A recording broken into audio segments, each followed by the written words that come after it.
Bien, en los medios, el grupo de medios El Demócrata, una versión más de Voces del Mundo, pero en esta ocasión con los protagonistas. Vamos a escuchar las voces del mundo. Es un dominicano, don Hugo Giuliani Curi, que está con nosotros, pero que representó la República Dominicana en distintas misiones diplomáticas en Estados Unidos, en Washington, una de las embajadas quizá la más importante de la República Dominicana en el mundo, y ahí jugó un papel extraordinario.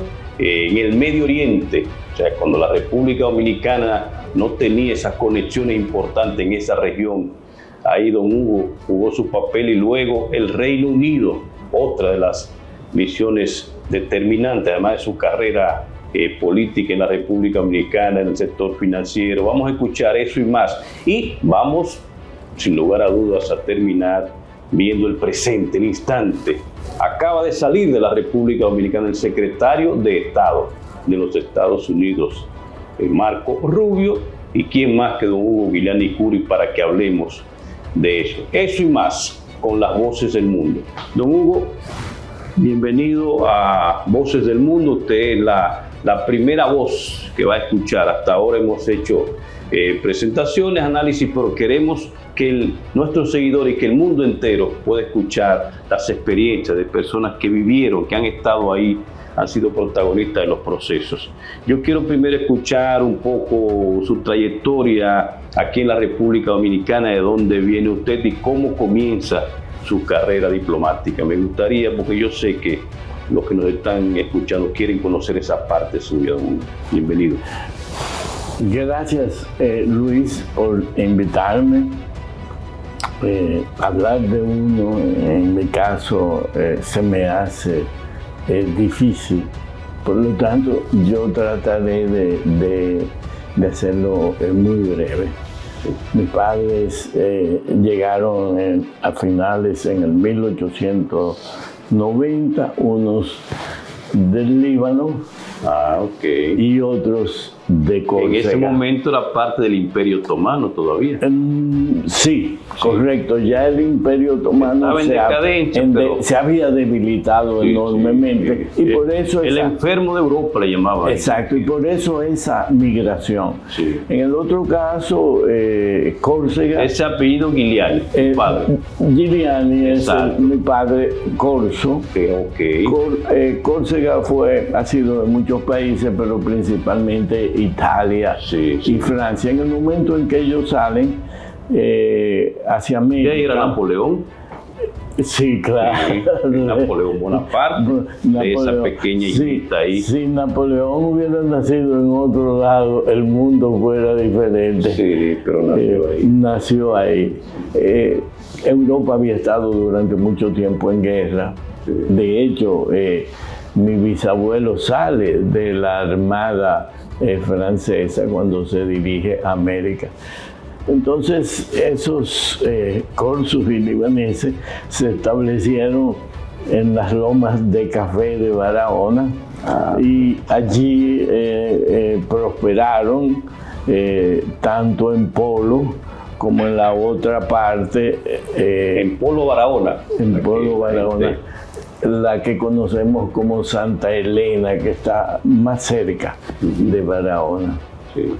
Luego, mis padres, que tenían los medios, me pudieron enviar a estudiar a una escuela militar, que por cierto era la mejor del sur americano.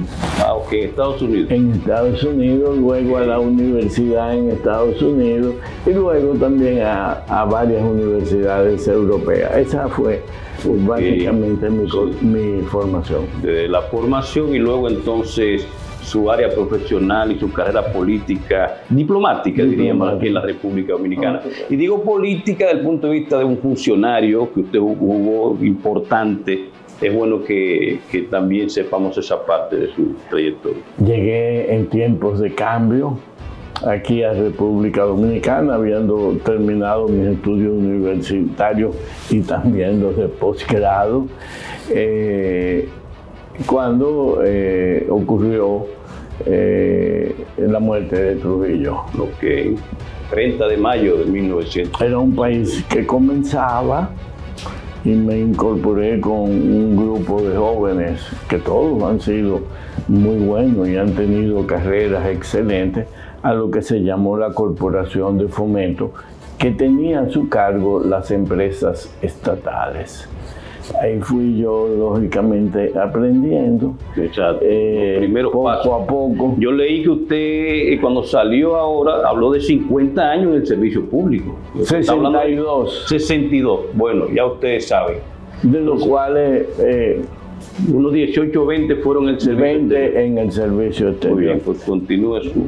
En esa parte ya de mi carrera fui gradualmente escalando hasta que llegué a la posición máxima que quiere todo economista, que fue a la gobernación del Banco Central. ¿Cuándo se produce eso, don Hugo? ¿En cuáles circunstancias?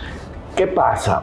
En abril del 1984, el Fondo Monetario y el gobierno dominicano hacen un acuerdo y ejecutan una serie de medidas muy fuertes tratando de estabilizar económicamente al país.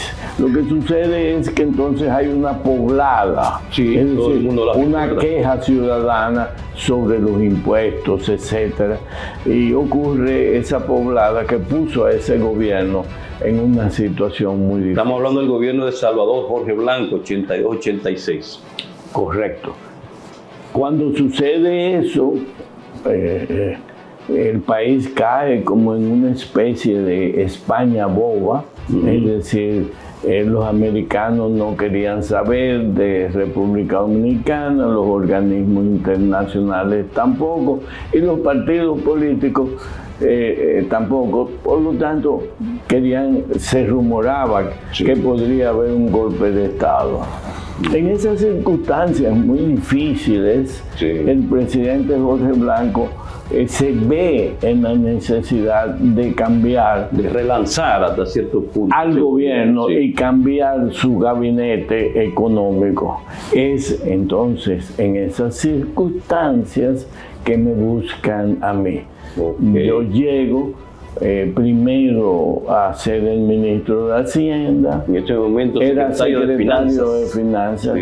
Y pocos meses después a la gobernación del Banco Central, donde junto a un equipo... Todo eso en el mismo 1984, ¿verdad? Claro. Después de la poblada, que fue en abril. Ya 1985 es cuando se toman las medidas fuertes, donde se hace la reforma monetaria y cambiaria. En enero 23 del 1985 se devalúa por primera vez el peso dominicano y se deja flotar, que él buscara su propio valor en relación al dólar.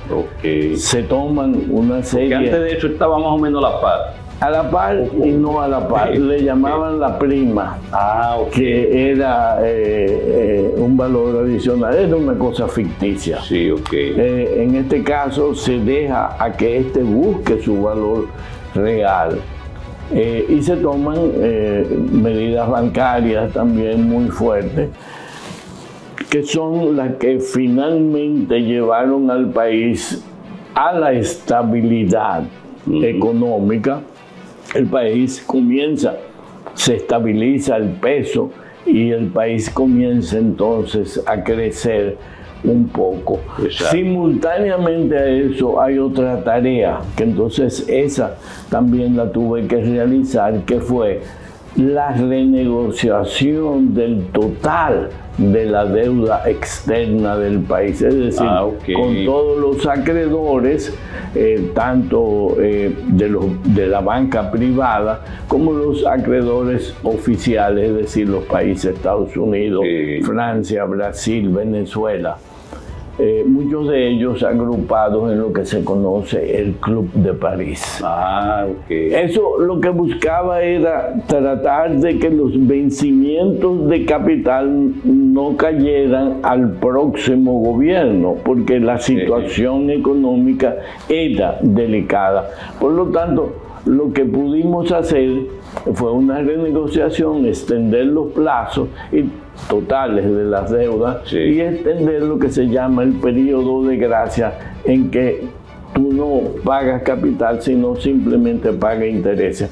Fue así, y ese fue el propósito de sanear todo lo que se llamó la parte de la deuda externa del país y simultáneamente comenzar a tomar algunas medidas de carácter estructural que le dieran una base, un fundamento más fuerte a todo el proceso de cambio. Todo fue ya en el último año del gobierno de Salvador Jorge Blanco, reitero, 1982-86, porque luego entonces entra Joaquín Balaguer. Bueno, es que ahí vino, el otro propósito era lograr tener una estabilidad y una confianza de que el país pudiese en calma tener unas elecciones nuevamente democráticas. En esas elecciones, para una transición gana el presidente Joaquín Balaguer.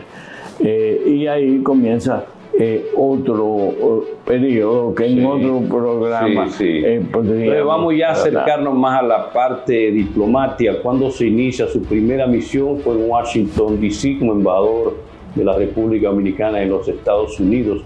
¿Cómo se inicia eso? ¿Cómo llega a eso? ¿Y cuál fue su misión en los Estados Unidos de Hugo? Yo estaba, ese era el gobierno de Hipólito Mejía, 2000-2004. 2000-2004. Sí. En ese momento yo era el ministro de Comercio. Había tenido... Secretario de Industria y Comercio. En ese momento. En el gobierno de Hipólito Mejía, 2000-2004. En el gobierno del presidente Leonel Fernández, 96-2000, ¿usted estaba en la función pública, en alguna función, o estaba en receso? Sí. No. En el 96-2000 yo regresé a mis actividades privadas, que eran de carácter bancario y de consultoría. Muy bien. En el periodo que te relato, que 2000-2004, Hipólito Mejía llega primero como secretario. En ese momento no existía la nomenclatura ministro de Industria y Comercio. Y luego de ahí que pasa a la misión de República Dominicana en Washington. En esa circunstancia, como ministro de Industria, tengo que ir a lo que se llamó la cumbre de Doha, a la reunión de la Organización Mundial de Comercio, donde se decidía todo este proceso de apertura. Se llamó la Ronda del Desarrollo. Era lo más importante. Tanto así. Sigue siendo determinante para entender el comercio internacional hoy. Ahí se iban a adoptar las medidas. Yo, por casualidad del destino, me encontré algunos otros ministros centroamericanos que eran mis amigos viejos. Y logramos en esa reunión un liderazgo para tratar regional. Cuando digo un liderazgo es que un grupo de países nos siguen y que por lo tanto tenemos una cuota, un poder, votos. En esa circunstancia en que estaban los 170 y pico de países que forman parte de esa el mundo entero, todos los ministros de comercio del mundo o de economía. Esa es una situación en que entonces yo me doy cuenta que los centroamericanos se nos habían ido adelante. Ellos ya habían comenzado a tener conversaciones con Estados Unidos para un tratado de libre comercio, en el cual no nos habían incluido a nosotros. ¿Usted se da cuenta de eso en ese encuentro en Doha? En esa semana que me pasé ahí, porque yo asumo... ¿Exactamente en qué año fue eso? ¿En el mismo 2002? Eso fue en el 2001, Noviembre del 2001. Pocos meses después de septiembre. Ok. Por lo tanto, eso fue la importancia de ese momento, que los americanos decían: esta es la reunión más importante desde el punto de vista de comercio, tan importante como fue el ataque a las torres en septiembre de ese año. 2 meses después, diríamos, el ataque del 11 de septiembre se produce en Doha, capital de Qatar, en el Oriente Medio, esa cumbre fundamental donde Don Hugo entonces descubre que ya los centroamericanos, cuando hablamos centroamericanos, son estos países: Costa Rica, El Salvador, Nicaragua, Guatemala, Panamá, qué sé yo. Entonces usted se da cuenta de que están negociando algo. Están negociando algo. Como yo era el líder del grupo, tengo que sostener la noche antes de la votación en esa cumbre la reunión con Robert Selig, que era el jefe de la misión americana, que después fue Robert Selig, el presidente del Banco Mundial. Algo pasaba que nosotros entonces no estábamos. Digo, aquí hay un problema. Al otro día, Selig no quiso darme el tiempo en que podíamos desmontar los incentivos que tenemos a la zona franca, y que por lo tanto, si no se tenía ese tiempo, las empresas de zona franca se iban gradualmente a ir del país. Selig no quería darme más allá del 2007, y yo exigía, creo, si mi mente no me falla, 2011, 2012. Más tiempo para que el país se pudiese. Finalmente yo paralizo en la mañana esa de la gran reunión, porque en ese encuentro, bueno, en la Organización Mundial de Comercio, tiene que ser la votación por consenso. Y yo digo, República Dominicana no va al consenso, y ahí se iba a desbaratar, a fracasar la organización. Entonces, lógicamente, vino un periodo, tuvieron que suspender la reunión y negociar conmigo. En ese momento, yo logro un poco más, creo que 2011. Y que lo tomen en cuenta la República Dominicana para ser parte de eso que se estaba negociando. Un poquito más allá. El problema era que se veía también en ese momento, esos días, entró en esa organización, entró China a la OMC. Claro. ¿Qué significaba la entrada de China y de una serie de países? Que entonces el textil, las empresas textileras, también se iban a quitar, se iban a eliminar las cuotas. Eliminar las cuotas era prácticamente sacar de juego a todas las empresas textileras que había en el país. Exacto. Porque a esos países le tenían cuotas y no a nosotros. El ministro de la India dice también junto a mí, porque fuimos dos, que no va al consenso. Ahí se trancó el juego. Bueno, en ese papel es que finalmente yo acepto su misión en Washington, ya para darle seguimiento a ese proceso que había iniciado. Entonces el presidente Mejía se da cuenta y dice, bueno, mis relaciones bilaterales no están bien, algo está pasando, y me llama a desayunar con él. ¿Quién era embajador en ese momento en Washington? En ese momento era Roberto Saladín. Roberto Saladín. Un profesional brillante y muy bueno. Pero el presidente Mejía decide que tiene que hacer un cambio. Se reúne con usted para eso. Para eso, y me designa embajador en Washington, que por cierto, en mi origen, esa era la profesión que yo había elegido.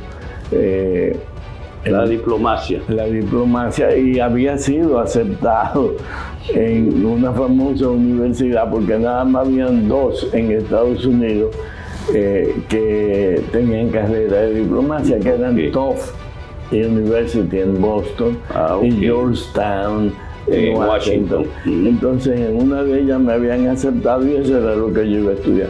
Pero un día mi padre, que era del gabinete en ese entonces de Trujillo, se encuentra con el canciller que se llamó Enrique de Marchena y comienzan a hablar. Mi papá dice que yo me voy a estudiar diplomacia y el canciller le dice, pero Juan, y ese muchacho, ¿qué es lo que va a estudiar? No va a estudiar nada porque lo nombramos aquí en la Cancillería. Exacto. Y después lo quitamos. En eso ese no hay momento no había carrera ni se respetaba nada de eso. Ahora un poco se está respetando, vamos a hablar más adelante de eso. Entonces ahí que se lo pide y se produce de su designación en el mismo 2002, ¿verdad? Ya era en el 2002. 2002, sí. Entonces, yo voy con una agenda muy específica, que era lo que me había dado cuenta en Doha, de que nosotros estábamos fuera de un proceso que se estaba cocinando aquí, que luego va a ser el DRCAPTA, ¿verdad? Que después se convierte. Mi misión, y eso es bueno aclararlo, era simplemente obtener que el presidente Bush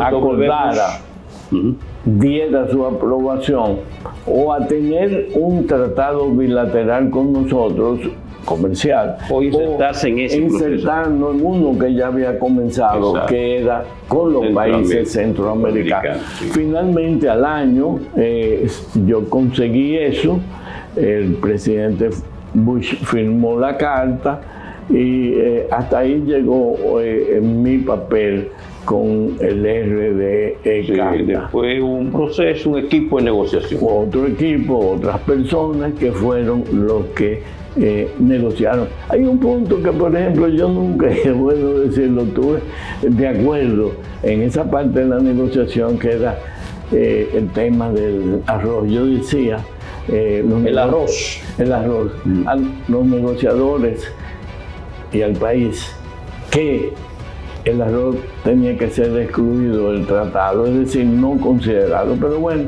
para proteger a nuestros productores. Proteger a nuestros dominicanos. Correcto. Sí, entonces, sí. Que es uno de los productos que es importante. Le pusieron 20 años de desmonte y total, a los 20 años han tenido que volver al mismo tema de lo que yo decía aquella vez. Ahora le pusieron... Ese es un tema, don Hugo, incluso para hacer un programa, porque la gente tiene que entender qué ha pasado 20 años después con el DRCAPTA, si lo hemos visto como oportunidad o como otros lo ven como una amenaza, pero eso es un tema para otro programa en Voces del Mundo, y aquí el grupo de medios El Demócrata. Vamos a seguir entonces con su trayectoria diplomática. Luego de esa misión, pues ya creo que 2006, 2005, 2006, ya con Leonel Fernández, lo envían al Oriente Medio. El presidente Fernández tenía mucho interés en abrir las relaciones con el mundo árabe, y tanto el canciller Morales Troncoso y yo viajamos por ese mundo y decidimos abrir la primera embajada en esa región, en la zona o en lo que se conoce como Qatar, cuya capital es Doha. De ahí que ya usted conocía porque había estado en esa cumbre en el 2001, exacto, final de 2001, noviembre. Sí, correcto. Entonces se decidió y de ahí partimos a abrir otras embajadas como en los Emiratos, etc. El presidente Leonel Fernández lo designa en el año 2006 o en el 7 en 2006. ¿Y usted entonces fue concurrente en otros países? En otros países. ¿De la región? En Kuwait, Líbano, etc. ¿Y en los Emiratos Árabes? No, en los Emiratos la recomendación que hice al canciller era que nosotros teníamos que abrir una embajada ahí porque los Emiratos no aceptaban. Ellos entre ellos tienen sus situaciones.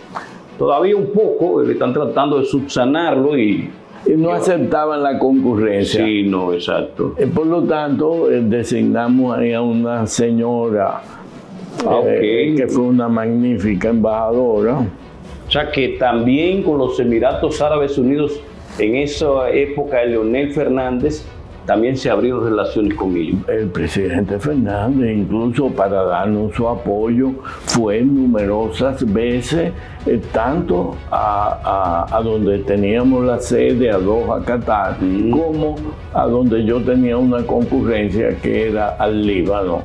Ok. O sea, ese fue un proceso interesante. El presidente Fernández, hay que reconocerle que abrió esas relaciones, acercó el país al Oriente Medio, a los países árabes.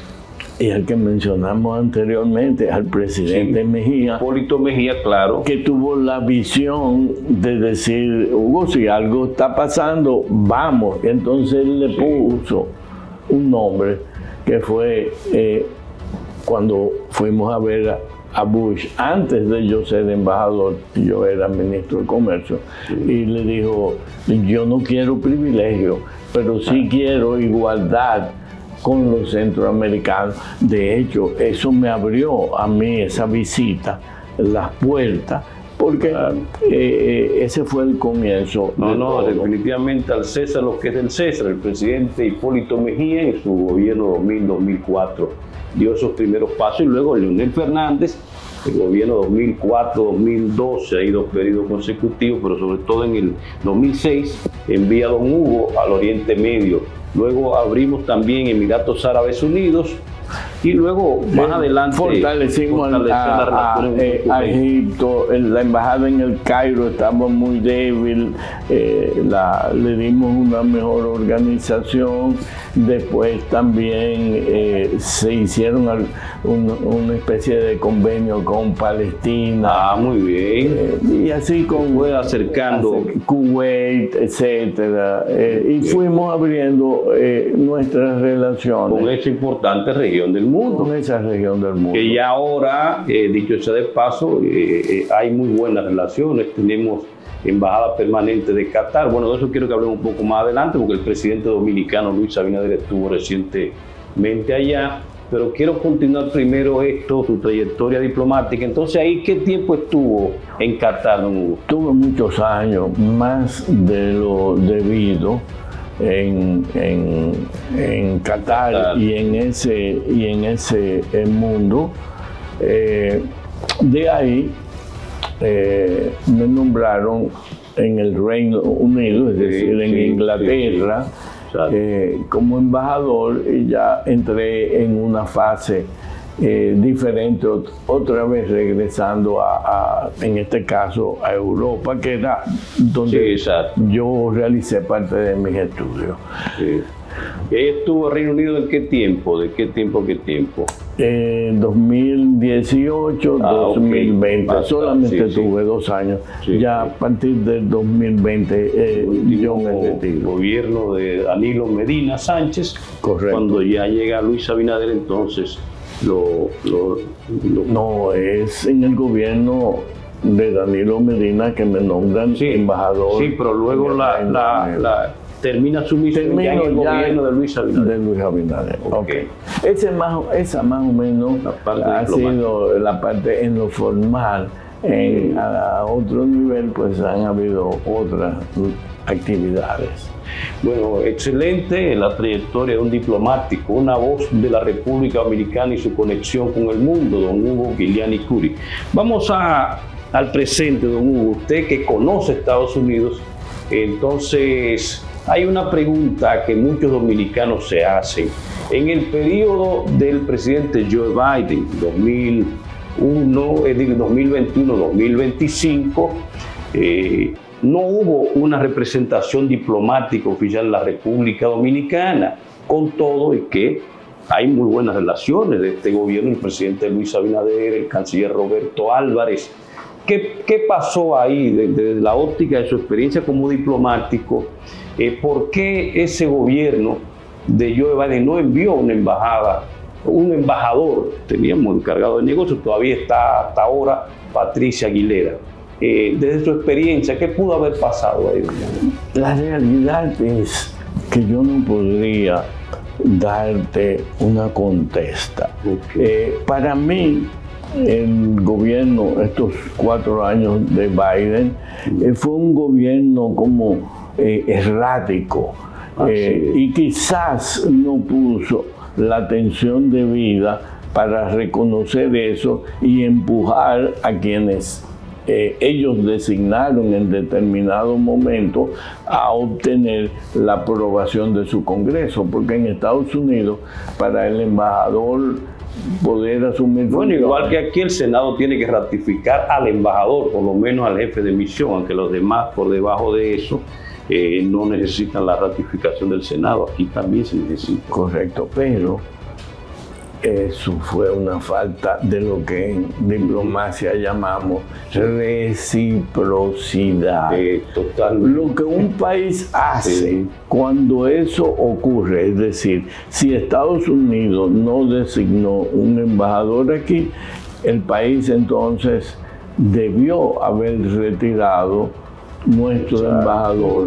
En este caso, Sonia Guzmán, que estuvo allá los 4 años. Porque entonces cuando no hay reciprocidad, uno no se da a respetar. Exactamente. Yo tengo un embajador allá, usted me tiene que mandar su embajador aquí, pero no se hizo y creo que ahora... Y agrego entonces que con el presidente Donald Trump primero tuvo una embajadora, para mí con una misión extraordinaria, Robert Weinstein, y ahora acaba de anunciar también don Hugo una embajadora. Claro, va a tener su proceso y yo creo que lo va a lograr, lo que significa que este gobierno del presidente Donald Trump ha enviado el mensaje de que respeta más el concepto de la reciprocidad, que es determinante en las relaciones. Y yo creo que por ahí comenzamos a ganar, don Hugo, en esta relación de la República Dominicana y los Estados Unidos. Vamos a hablar de lo más reciente. Acaba de salir del país el secretario de Estado de los Estados Unidos, don Marco Rubio. Me gustaría saber su opinión sobre los puntos fundamentales. Aquí se habló de migración, se habló de la cooperación en el tema del narcotráfico, incluso se designó una figura de Estados Unidos que va a estar aquí y que el de la República Dominicana, una especie de SAR antidroga, es un concepto que lo han creado, y él para que trabaje en ese tema. Y el otro punto es el económico, las tierras raras, entre otros. ¿Qué le ha parecido desde el punto de vista general, su opinión, de esa visita entre la noche del 5 de febrero de este año 2025 y sobre todo el jueves 6 de febrero, que fue la agenda de Cancillería y la Presidencia de la República y el Palacio, luego una rueda de prensa entre los dos líderes y al final entonces él sale del país? Su opinión con respecto a la... Rápidamente, lo primero es que la designación de Marco Rubio como secretario de Estado norteamericano ha sido magnífica. El entonces senador Rubio, que ya tenía unos 10 años en el Congreso norteamericano, siempre tuvo en sus opiniones sobre República Dominicana, él tomó siempre el lado positivo, diciéndonos las verdades. En este caso, al él llegar, y lo dijo, creo que fue anoche o ayer, que él mantenía sus opiniones cuando fue senador y ahora como secretario de Estado. Por lo tanto, el tener una persona como Marco Rubio es una gran ayuda. Déjame decirte, siempre nosotros los dominicanos estuvimos o hemos estado muy cerca de su origen, que es Cuba. En las escuelas norteamericanas que yo siempre estuve, desde el bachillerato, mis mejores amigos eran los cubanos. Los cubanos. Nos entendíamos bien. Sí. Por lo tanto, yo creo que esa es una particularidad que ahora, y parece que sí, que la reunión o las reuniones ayer lograron una afinidad entre el presidente Abinader y el, vamos a llamarle el canciller Rubio. Eso es bueno y uno debe alegrarse de eso. Ahora, cuando yo desde que vi que República Dominicana era el último punto de su gira, que también es la primera vez que un secretario de Estado en sus primeros días coge para esta región. Para esta región. Y le da la importancia. El llamado patio trasero al que nunca le dieron importancia. Al que nunca. Entonces él decide. Y estamos hablando que este es el 72º, el secretario número 72 en toda la historia de Estados Unidos. Y es el primero que habla nuestro idioma de ascendencia. Correcto. Y además que decide venir a la región y decide incluir a la República Dominicana, don Hugo, en esa salida. Yo lo veo positivo también, que desde aquí es que le está saliendo a reunirse con Donald Trump, desde la República Dominicana. Correcto. Después de haber pasado por Panamá, El Salvador, Costa Rica, Guatemala, y termina aquí. Entonces, acuérdate que cuando Trump asume, dice, ¿y por qué no cambiar el nombre de Golfo de México a Golfo de las Américas? Ahí comienza todo. Es decir, esa zona que se llama hoy Golfo de México y que se va a tratar de cambiar, es una zona muy importante para Estados Unidos. Se llamó Golfo de México, se llama Golfo de México, porque acuérdense que toda esa parte era parte de España, de los españoles. La parte de la Florida, pero desde ahí Texas, etcétera, hasta California era lo que se llamó parte de México. Sí, exacto. Luego, en alguna forma, los americanos obtuvieron de los franceses a Luisiana, de los españoles a la Florida. Y tuvieron a Texas. Que se la quitaron a los mexicanos. Que solo, Bueno, entonces, mira que a mí me pareció la idea buena, porque es más un Golfo de las Américas que el Golfo mexicano. Antes...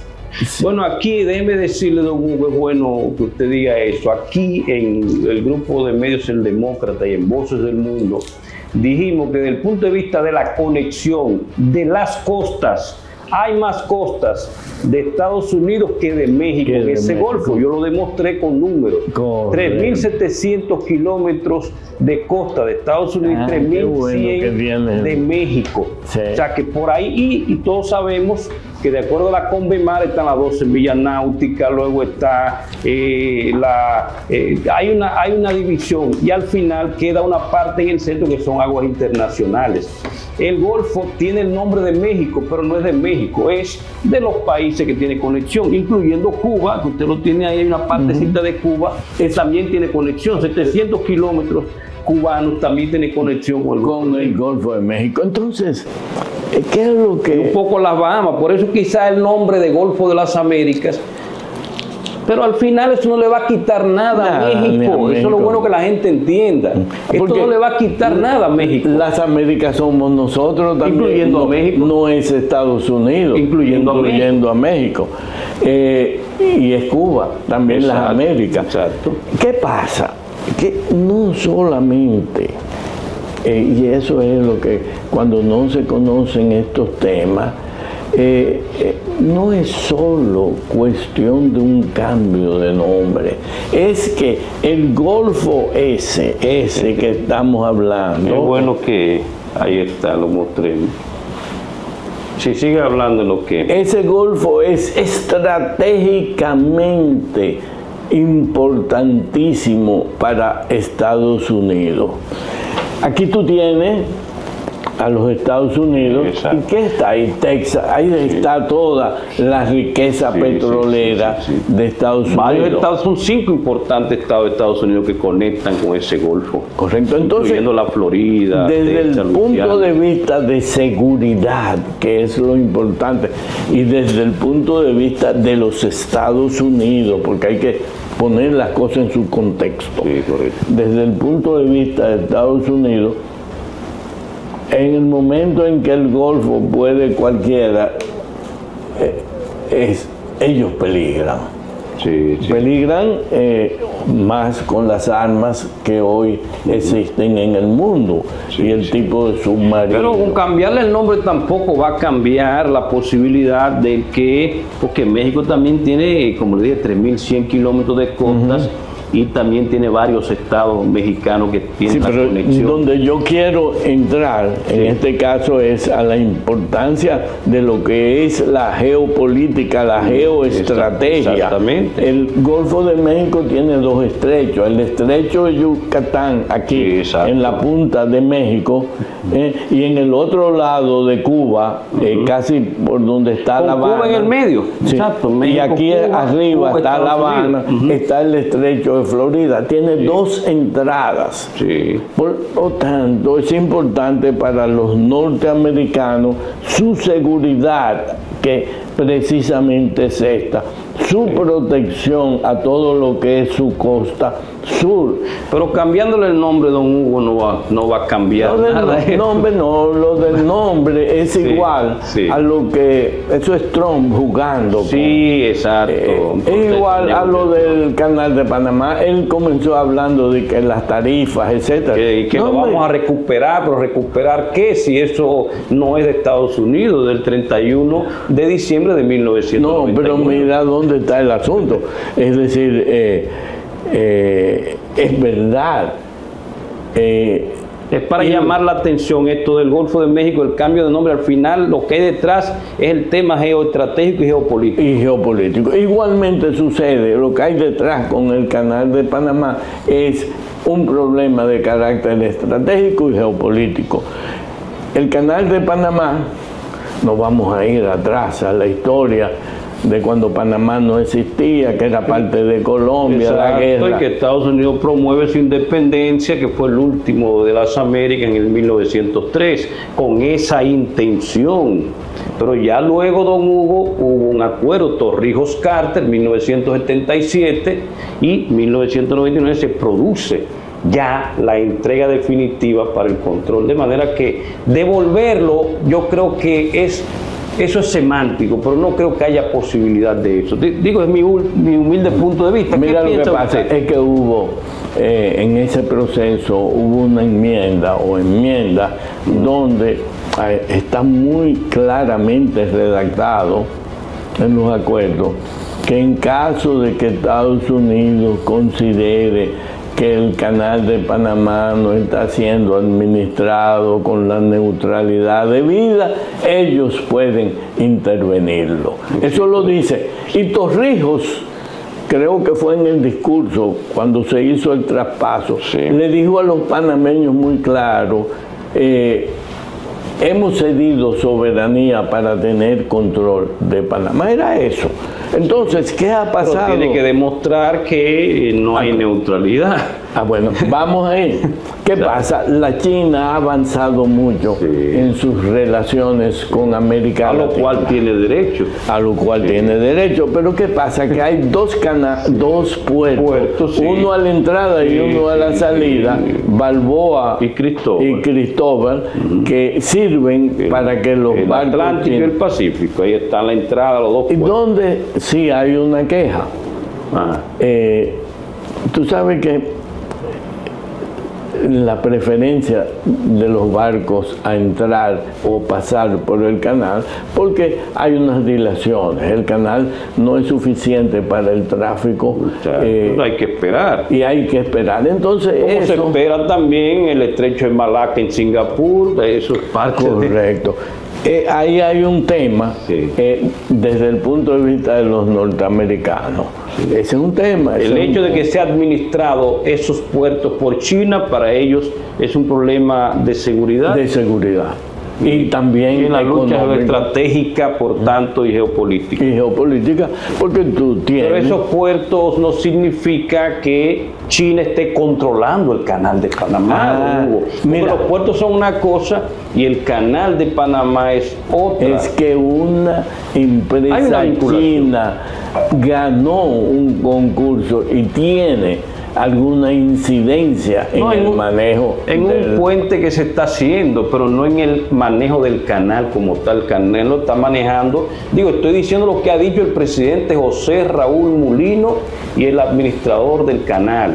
En estos momentos no hay ningún tipo de influencia, no se puede demostrar, no hay manera de que, incluso lo ha dicho con esta palabra muy enfático José Raúl Mulino, de que China tenga ningún tipo de control. Lo que tiene son esos dos puertos, don Hugo, que ahí sí estoy de acuerdo con usted, hay que ver, y eso fue un poco de lo que el secretario de Estado en su primera visita en estos 5 países logró obtener del presidente José Raúl Mulino. Vamos a revisar esas 2 concesiones para ver qué pasa. Tampoco le está diciendo que va a sacar porque no puede hacerlo tampoco. No, correcto, pero es que en estas cosas, poco a poco, iremos viendo muchas cosas nuevas.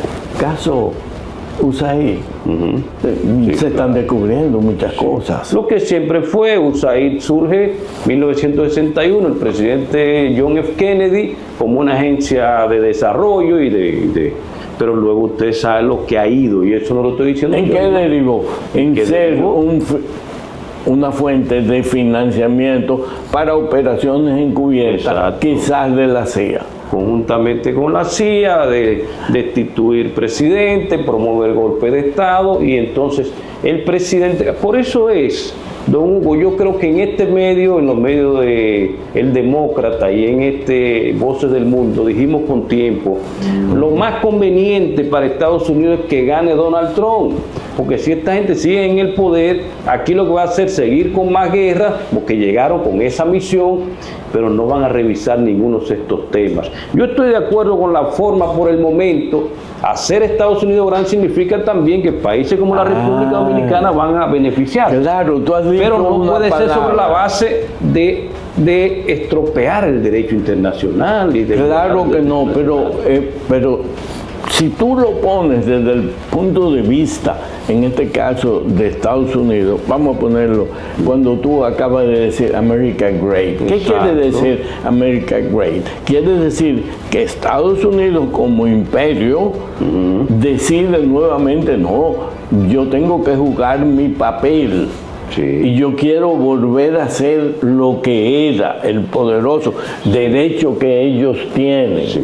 Pero no van a volver a hacerlo, esa es la verdad, en el mundo de hoy es difícil. Eso yo no sé. Esa es una aspiración que tienen todo el derecho también. Pero también es que la globalización va disminuyendo y ahí lo que se llama la desglobalización. Sí, en esa desglobalización pierde más Estados Unidos que esos estados que ellos consideran enemigos, que no lo son.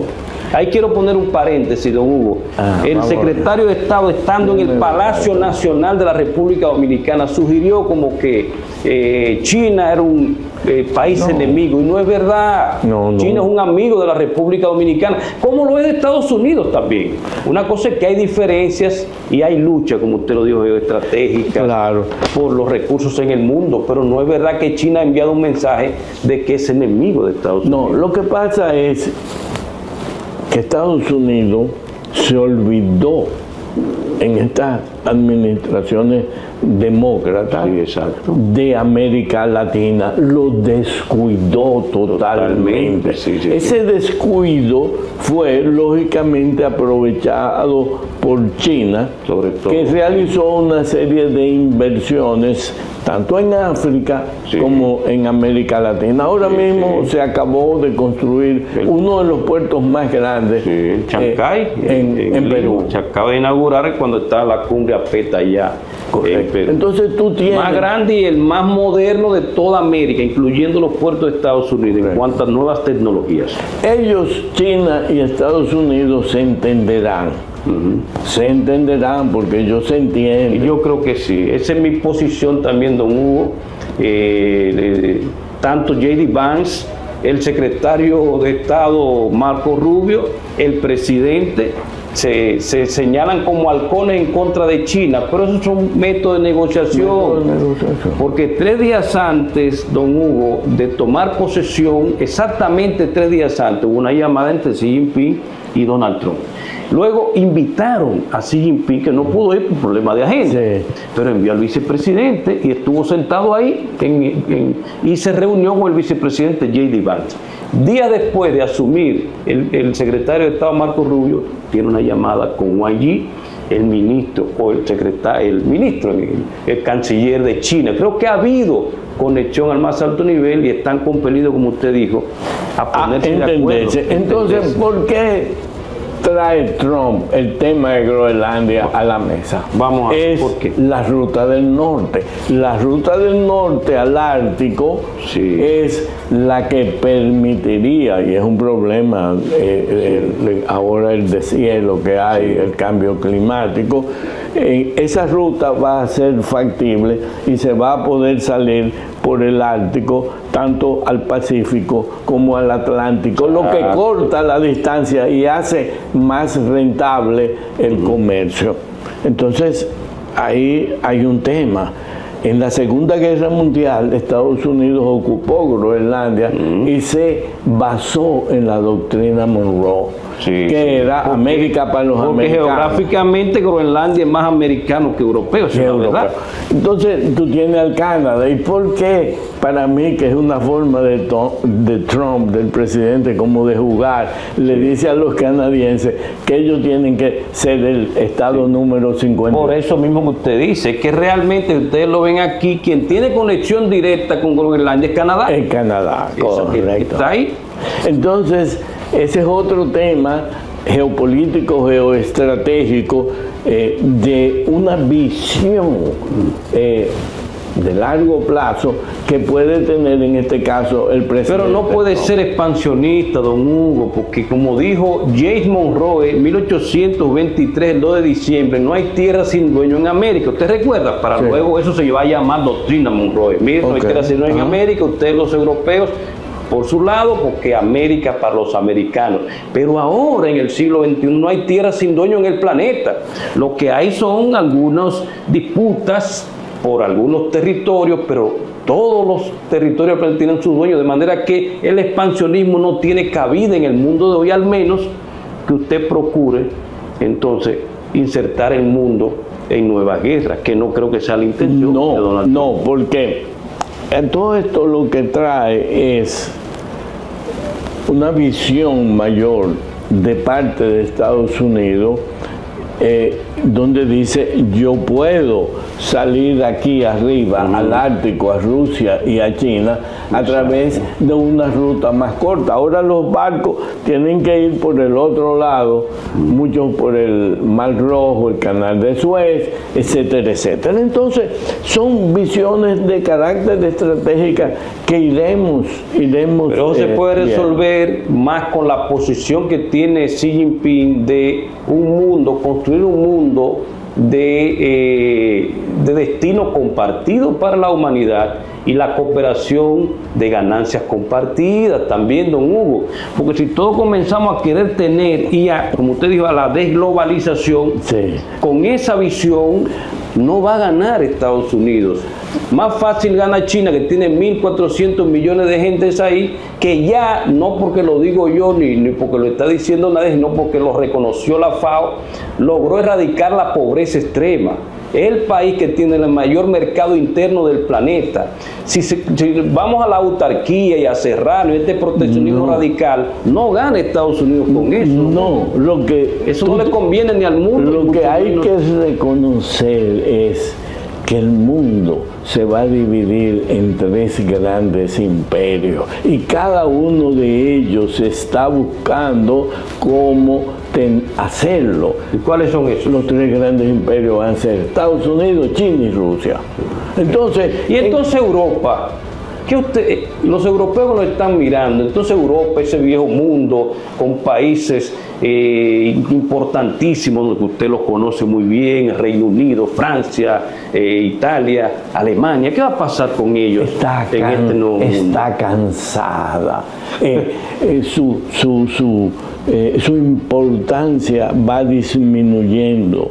Por ejemplo, esa Inglaterra que yo vi no era la Inglaterra de cuando yo estudiaba en Europa. Es un país ya dividido. No saben si son europeos o son ingleses. Alemania, que es el más poderoso, pero ha pasado también a depender mucho de otras cosas. Y entonces, ¿qué pasa? Por ejemplo, tú tomas el caso de la OTAN, ellos fueron expandiendo. Que no debieron, desde mi óptica, don Hugo, la OTAN ni siquiera debería existir, pero siga su idea. Esa es mi conclusión. Bueno. A medida que se fueron metiendo y llegando a lo que ellos le tienen temor, que es a Rusia, entonces se ha armado la guerra. Que para mí esto también es un argumento para tener, pues, es para justificar la existencia de una OTAN que no debería existir. Como no tenían enemigos, entonces hay que inventarse uno. Rusia no representa. Un analista sensato tiene que ver punto por punto, desde aquella cumbre de Múnich de 2007, me parece, que dicho de paso hay una cumbre ahora en Múnich, que es la misma de seguridad. Hasta ahora, realmente Rusia lo que ha querido, llegó a pedir, don Hugo, usted lo sabe muy bien, que quería ser parte de la OTAN. Claro, entonces yo lo que creo es que se han creado... Como también Turquía. Exacto. Bueno, Turquía es parte y ha jugado un papel importante. Para mí, de lo que ha jugado un papel de mayor equilibrio. Nunca quisieron en la Unión Europea. En la Unión Europea, porque las dos cosas van juntas. Pero ahora el que realmente Turquía no tiene tanto interés, Turquía quiere jugar su papel como lo está jugando, que es otro tema importante. Otro jugador. Sí, determinante. Entonces, en este mundo, uno tiene que ¿usted cree que son esos tres? Rusia, China y Estados Unidos. Europa entonces va a ser un jugador ahí de segunda. Ok, entonces, en este mundo, nuestros países tienen que tener una visión de más largo plazo. Nosotros aquí vivimos en el día a día, en una megadiva por allí, un qué sé yo qué, en cosas sin importancia, y no tenemos una visión de largo plazo. Por ejemplo, yo he tratado últimamente de así como metí al país, o tuve la visión del Tratado del Libre Comercio, bueno o malo, es como lo negociaron, yo no sé. Hay que ahora abrirse a una visión. ¿Qué está pasando? Todo esto que hemos estado hablando ha dado lugar a que cantidad de empresas norteamericanas que se fueron a China se estén mudando a lo que se llama por el nearshoring y el friendshoring. Nosotros jugamos el doble papel. Somos amigos y estamos cerca. Exacto. Creo que se puede aprovechar, pero eso, don Hugo, quiero ponerlo aquí sin tener que lesionar nuestras relaciones con China. No, cada país es soberano y debe buscar su mejoría. De hecho, yo he sido invitado en una ocasión a conocer China y a... ¿Usted no ha ido a China todavía? No, yo fui. Ok, ya, exacto, muy bien. Fui y conozco sus grandes adelantos, pero yo también sé que en China todavía hay subdesarrollo. Mi mirada se posó en millones de habitantes y hay todavía muchos pobres. China es un poder emergente. Hay pobreza, pero no pobreza extrema. Como en Estados Unidos sí hay pobreza extrema, hay 32 millones que no han comido hasta ahora. Eso es otro tema. Y hay graves problemas de carácter interno, pero vamos a... me gustaría que termináramos con esa parte. Vamos a terminar, ¿cómo usted lo relaciona vamos a terminar de República Dominicana? Con la visión de República Dominicana, que República Dominicana debe tener una visión, y yo digo en el corto, mediano plazo, se han movido cantidad de esas empresas a México y algunas a Costa Rica. Entonces, competir con México es difícil, pero México ahora tiene una presidenta respondona, yo le llamo respondona. Entonces, nosotros podemos jugar un papel para que muchas de esas empresas puedan venir a República puedan venir para acá. E incluso, y ahí pongo el paréntesis, dijo el secretario que está en Haití, si Haití luego logra pacificarse, lo cual puede ser positivo para nosotros. Claro. Que también en Haití o en la frontera, muchas de esas empresas se establezcan ahí. Los haitianos no tendrán que cruzar para acá porque van a tener oportunidad hasta ahí mismo en la frontera. Y ahí vamos. Sí. Así como yo te dije que una vez los presidentes centroamericanos, porque fueron los presidentes centroamericanos que tuvieron la visión después de sus guerras internas. Exacto. Ellos vieron y dijeron, nosotros tenemos que buscar algún tipo de asociación mayor con Estados Unidos y visualizaron lo que es el CAFTA. Exacto. Entonces, cuando yo veo en lo que ellos están, yo digo, pero se nos van a ir adelante. Sí, y meto a República Dominicana. Sí. Ahora mismo, entonces, yo digo, somos nosotros los que tenemos que comenzar con una visión. ¿Y cuál es esa visión? Las empresas nearshoring, pero complementado con una especie de tratado Marshall que nos permita crear una infraestructura física poderosa, como hicieron con los países europeos, los americanos después de la Segunda Guerra Mundial. Si tú, yo lo he llamado lo que son los mini Marshall Plan, y veo y digo, ¿y cuáles son los países que escogió Rubio para su gira? Esos mismos, se pudiera hacer el primer mini plan Marshall en esta región. Y por ahí mismo, en otra forma, es el tema de Haití. Exacto. Haití hay que pacificarlo. Sí, exacto. Ahí estamos claros todos en el planeta. Así como está Haití, no podrá avanzar. No podrá. Entonces, además de pacificarlo, hay que reconstruirlo. Los americanos, con algunos fracasos que tuvieron en otras partes del mundo, nunca le ha gustado lo que se llama state building, reconstrucción de Estado. Haití hay que reconstruirlo, hacerlo. Sí, exacto. Y por lo tanto, una especie de mini plan Marshall en Haití, que hay que hacer de todo, sería lo correcto, porque incluso para esa misma migración haitiana, sí, hay que hacerlo todo, como usted dijo. Ahí tienen 10 o 15 años de trabajo, de todos los haitianos pueden ocuparse de reconstruir su país y tienen un tiempo para trabajar. Tanto en lo institucional como en la infraestructura física, como en la infraestructura institucional. Nosotros lo que haríamos en ese plan papel, de ese orden, de los países que acaba de visitar Marco Rubio, que son países como él lo describe, amigos, los países amigos, hacer un plan mini Marshall conjuntamente con una acción positiva para que las empresas nearshoring que se muevan vayan a esos países. Entonces tú has complementado dos cosas que son importantes para un país como a nuestro país en el, yo diría, mediano plazo, un plan, diríamos, de 10, 15 años. Y eso sería tener una visión hacia el futuro. Bueno, sí, el presidente Abinader ha venido con lo de las tierras raras. Yo creo que sí, que eso es muy importante, pero eso es todavía un sueño, mientras que lo otro está ahí. Y entonces, a mi entender, es un sueño, y más cuando el aliado sería Estados Unidos y no China, que es el que tiene la mayor experiencia. El 86% de toda la explotación de tierra rara del planeta la tiene China, el que tiene experiencia. Eso es lo que yo quiero dejar claro terminando este programa. Yo sé que hay mucho por hablar y voy a comprometer a don Hugo en Voces del Mundo para que tratemos varios temas. Pero espérate.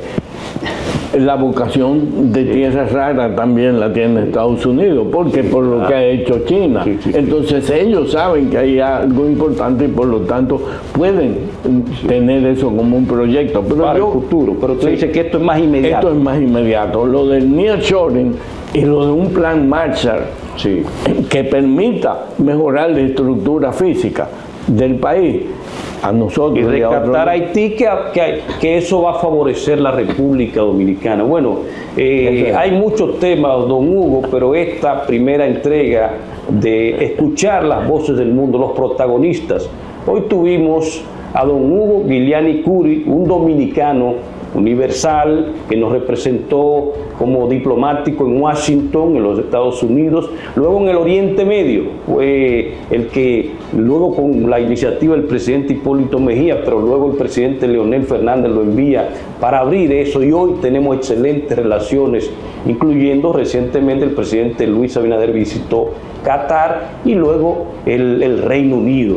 Ese Reino Unido ahí en Europa, y ha jugado un papel y sigue siendo un ente fundamental para entender hacia dónde debe ir República Dominicana. Por eso creo que fue una excelente entrevista con muchos puntos, y queda el compromiso de don Hugo de volver, porque hay muchos temas importantes para la República Dominicana y las relaciones de República Dominicana con el mundo, para seguir escuchando las voces del mundo aquí en los grupos de medios El Demócrata. Continuamos.